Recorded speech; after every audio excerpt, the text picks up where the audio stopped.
అయినటువంటి యాదగిరిగుట్ట దివ్యక్షేత్రంలో అంచెలంచెలుగా అనేక అభివృద్ధి కార్యక్రమాలు కొనసాగుతున్నాయి.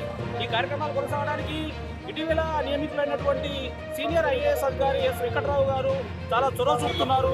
ప్రధానంగా చూసినట్టయితే యాదగిరిగుట్టకు వచ్చే ప్రతి భక్తుడు కూడా వైకుంఠ ద్వారం నుండి కొండపైకి మెట్ల మార్గంలో వెళ్ళాలనేటటువంటి ఆలోచనతో ఉంటారు. ఎందుకంటే మెట్ల మార్గంలో భక్తి భావంతో ముందుకెళ్తే స్వామివారిని దర్శించుకుంటే అది ఒక తృప్తి కలుగుతుంది భక్తులకు.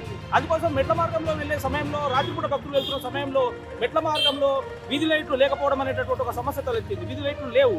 ఈ విషయాన్ని భక్తులు స్థానికులు ఆలయ అధికారుల దృష్టికి తీసుకెళ్లగానే ఈఓఎస్ వెంకట్రావు గారు వెంటనే స్పందించి కొండపైకి వెళ్లే మెట్ల మార్గంలో వీధి లైట్లను ఏర్పాటు చేయడం జరిగింది. దీంతో మరి భక్తులు స్థానికులు కూడా హర్షం వ్యక్తం చేస్తున్నారు. అదేవిధంగా ఇటీవల తీసుకున్నటువంటి మరొక నిర్ణయం ఏంటంటే మరి ప్రెసిడెన్షియల్ సూటు, అదేవిధంగా మల్లాపురం వెళ్లే రోడ్డు, వైకుంఠ ద్వారం, ఈ విధంగా ఆయా సర్కిళ్లలో దేవుళ్ళ పేర్లతో సర్కిల్ ఏర్పాటు చేయడానికి మరి ఒక ప్రత్యేకమైన చొరవ చూపుతూ చర్యలు తీసుకున్నారు. ఈ పేర్లు కనుక తీసుకున్నట్టయితే ఆధ్యాత్మికత ఉట్టిపడేలా ఈ పేర్లను ఏర్పాటు చేశారు.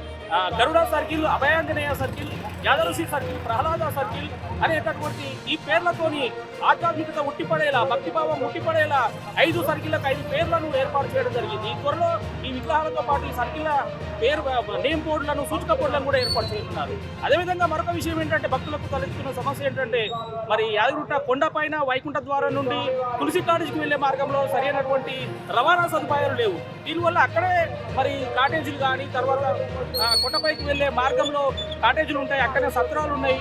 మరి అక్కడికి వెళ్ళే సరైనటువంటి సూచక బోర్డు లేకపోవడం వల్ల, ఆటోలు లేకపోవడం వల్ల, బస్సు లేకపోవడం వల్ల మరి భక్తులు కన్ఫ్యూజ్ అవుతున్నారు, ఎక్కడికి వెళ్ళాలి అనేటటువంటి ఇబ్బంది ఏర్పడుతుంది. కాబట్టి ఈ విధంగా వైకుంఠ ద్వారం నుండి మల్లాపురం వెళ్లే దారిలో, తులసికాటికి వెళ్లే దారిలో కూడా ఆటో సౌకర్యం, బస్సుల సౌకర్యం ఏర్పాటు చేయాలని స్థానికులు భక్తులు కూడా కోరుతున్నారు. ఏది ఏమైనప్పటికీ కూడా యాదగిరిగుట్ట దేవస్థానం అధికారులు ప్రత్యేక చొరవ చూపుతూ ఎప్పటికప్పుడు కూడా సమస్యలను తమ దృష్టికి రాగానే వాటిని పరిష్కరించే విధంగా ముందుకు సాగడం పట్ల స్థానికులు భక్తులు కూడా హర్షం వ్యక్తం చేస్తున్నారు.